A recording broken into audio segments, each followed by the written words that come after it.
Les athlètes brillent et la ferveur est donc au rendez-vous pour ces Jeux Olympiques, mais ce ne sont pas les seules raisons de se satisfaire. La sécurité est également au rendez-vous. Aucun problème majeur à signaler depuis le début des épreuves. Depuis une semaine, tout est fait par les 45 000 membres des forces de l'ordre pour éviter tout acte de délinquance dans la capitale. Et cela fonctionne donc, Geoffrey Branger. Ce dispositif policier exceptionnel ne laisse aucun trou dans la raquette. Oui, à tel point que les policiers qui encadrent les épreuves sont parfois applaudis, comme hier quand ils sécurisaient l'installation de l'épreuve de cyclisme sur route.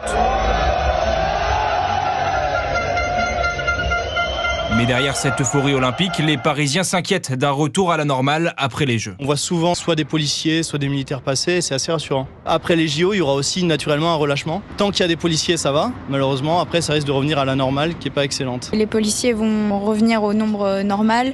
Je pense que ça va redevenir comme avant, même peut-être que ce sera pire. Je pense que c'est temporaire et c'est grâce à la sécurité qui est mise en place pour les Jeux Olympiques. Une crainte que confirme Denis Jacob, ancien policier et directeur général de la société Sécurité Consulting. Quand les Jeux Olympiques seront terminés, bien évidemment que le niveau de sécurité va retomber et on va retrouver malheureusement plus de délinquance puisque forcément toutes les petites crapules qui courent les rues pour le moment se tiennent à carreau. Ce qui est sûr, c'est que pour l'heure, il n'y a pas de raison de s'inquiéter. Cet important dispositif de sécurité sera maintenu au moins jusqu'à la fin du mois de septembre. Geoffrey Branger pour Europe.